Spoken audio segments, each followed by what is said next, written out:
No, I'm not saying that necessarily that it was hoaxed that way.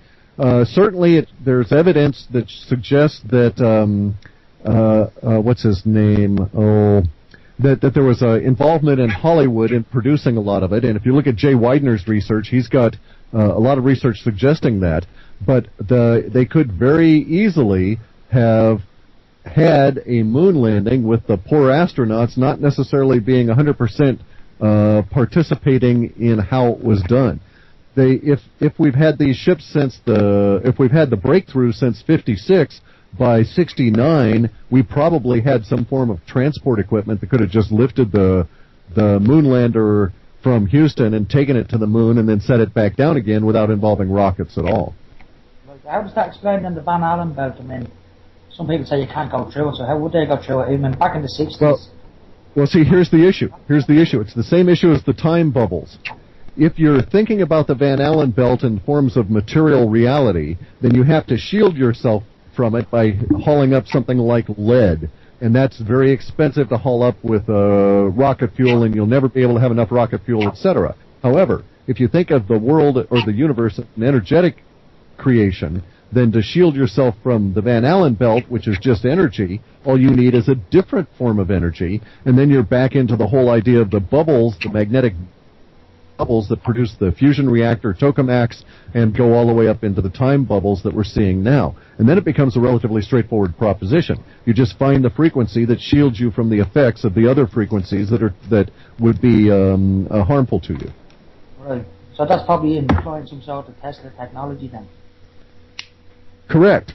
And it's basically the reverse of a death ray, which is basically tuning a frequency to cause harm, and here you just tune another frequency. And if all is frequencies, then it's just a matter of understanding that, and if you come to it from an understanding that material world does not really exist and everything is energy and an illusion, then you will approach problems from an energetic fashion in devising your solution. And so it might be something the size of, a candy bar or a small vial of face cream that you just open up and turn a dial on, and then you're shielded from whatever energy in the Van Allen belt, and you go through it, you turn it off if you desire or not. You may leave it on all the time.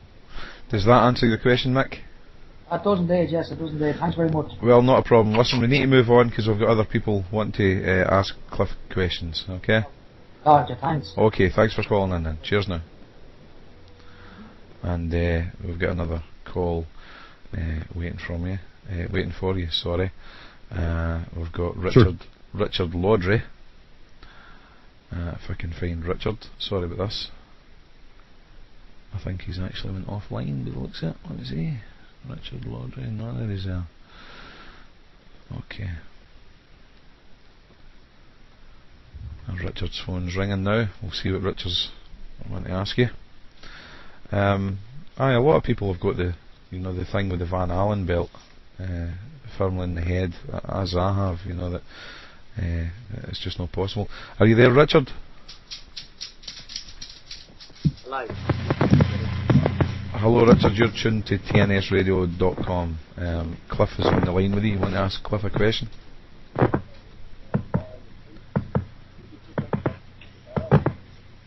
Cliff, Richard, we're not hearing anything from you. I think you're getting problems with your mic there, sir. Sorry, we're going to have to drop that call. It just wasn't happening at all. Sorry about that, Richard, if you're listening. We've got the very last caller tonight is somebody called D.J. Berry. Let me find D.J. Berry. Where is he? Or she? I'm having difficulties finding this guy. D.J. Berry, sorry. No, can't find him. Don't know where he's away. My list of contacts is so long. You would. Oh, it's probably huge. Yes, understandable. Right. Okay. So what we'll do is we'll move on to the questions then. If you don't mind, Cliff, and we'll that's fine. Let's go ahead. We'll try and wrap up pretty soon because I know that you're suffering from sinus headaches and stuff. Marty, that's a question from Marty.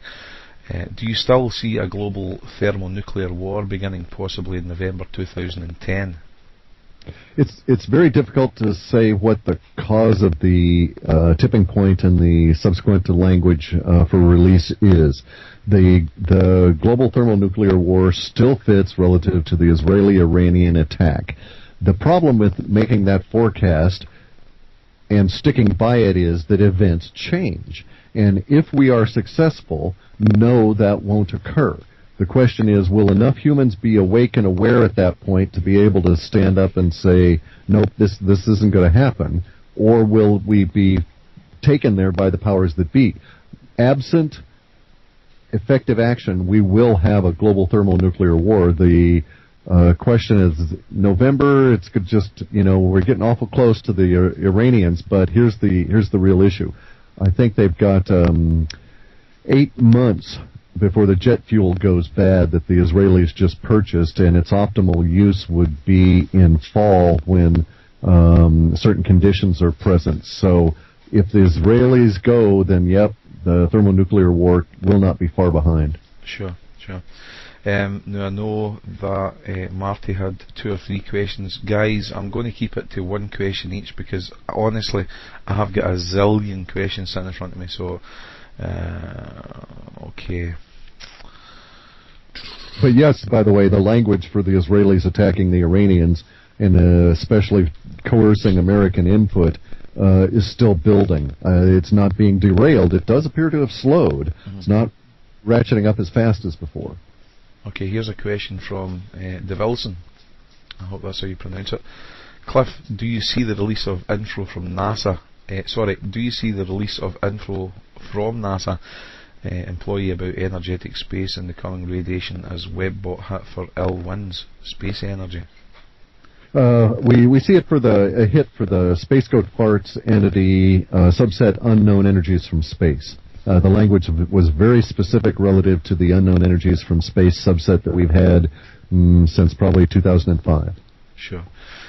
So not ill winds, because that comes from the Terra entity, but from the Space Goat Farts entity, the unknown energies from space, it was, and it's also in the secrets revealed metadata layer. Yeah. So yeah, it was one of those. Okay. We've got a question from Steve. How has running half past human and producing the Webbot reports personally affected you, and what is the linguistic theme that worries you most? Well, it's personally affected me by making me depressed frequently every time I actually go to work. And it's actually, the truth be told, or the facts be known, let me put it that way, it has a very deleterious effect to produce the reports on a number of different levels on myself, the assistant that we call Igor, who runs the servers, and my wife. It's Kathy. It's been very difficult to maintain the production and for myself, because of the subject matter. The meme that worries me the most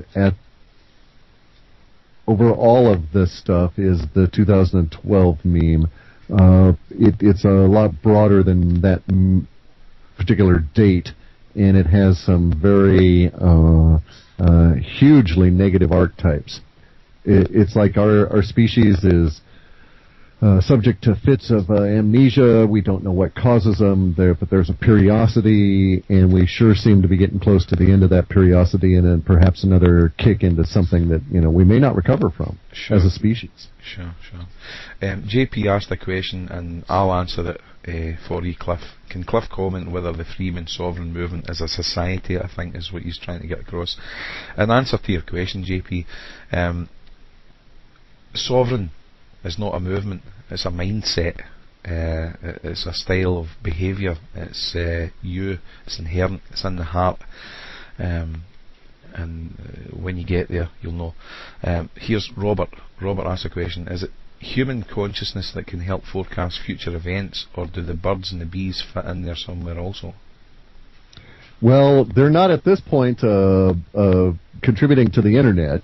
So since that's mainly my tool. Indeed, all of consciousness participates in it, and I know that the animals and plants and stuff respond to future events before they occur. I have demonstrable evidence of that, but at the moment I don't have any way to tap into it, so they're of no use to me. Now, that being said, I am very much aware of the impact of all of consciousness being affected by the future of events, and know that even humans, those that are less psychic than others natively, also, or some of them have a tendency to pay attention to the things in their environment, and thus they pick up their clues from the bees and so on. So it's also interrelated, all is energy, we're energy, and their energy, so, can't really separate it. Sure. But it would sure be nice if they would contribute to the conversation and we could get their words explicitly. Yeah. Robert was asking about cyclotronic resonance, but I think that could be a lengthy answer. I think that could be a whole topic in itself.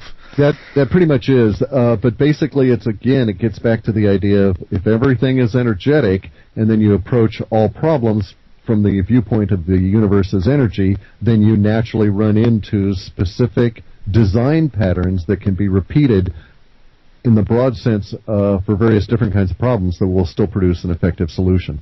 Design patterns is something you can look up at like Wikipedia. Sure. Sorry for all these questions. I'm trying to scoot through them as quick as I can. Jason Baldwin asks you, rainbow bodies and zones of advanced civilizations that appear in the near future. The rainbow bodies is another descriptor set for what we can think of as our energetic body. These exist larger than your material body. The material body is a condensate within the energy body. So again, if you approach universe from an energy viewpoint, matter is like the expression that you have that is your face and your body is a condensate within a larger structure that is the actual you, which is the consciousness that is inhabiting the universe at the moment. And we do have data that suggests that after the something in 2012, 13, etc., which likely is some kind of a solar-induced event, that there will be a shift in terms of the way in which humans decide to conduct themselves on the planet, and will have the appearance of more tribal-oriented. The context is bad, but I don't have another one to offer that's better. But we'll have more of a tribal society kind of a thing popping up here and there. I don't know if that's a good thing, though, in the sense we just don't know what's going to happen in 2012. Okay. Hope that answers your question there, Robert. Dave asks, is the oil, the Gulf Stream, going to make UK and Northern Europe very, very cold this winter, as in a mini ice age? I think we're in a period of oscillation. The Gulf Stream will impact it. It's not going to be a causal event. You guys have already had the beginning of that ice age show up in the extreme weather last year. The oscillation was described by some of the scientists of the 50s as being a precursor to what we're going to see coming out of the sun over the next couple of years. So, yes, I think that there will indeed be an ice age, but we may get to this weird period of time where you have 2 or 3 years running where you have just abnormal 1,000-year records being broken on cold, and literally between one day and the next swap over into a hot period that runs for 2 or 3 or 4 years. Such an oscillation between extreme hot and cold has always been part of the science of the observable weather of other planets. The suggestion has always been that you would oscillate either into an ice age and a cooling of the ocean, which would replenish life, or you would oscillate into a heat age, if you will, and end up like the theoretic greenhouse giant Venus, where everything is too hot and nothing really lives, as far as we know. But yeah, you guys are going to have extreme weather this year relative to cold that may not hold through 2011, but it won't matter much because you'll be as very much distressed about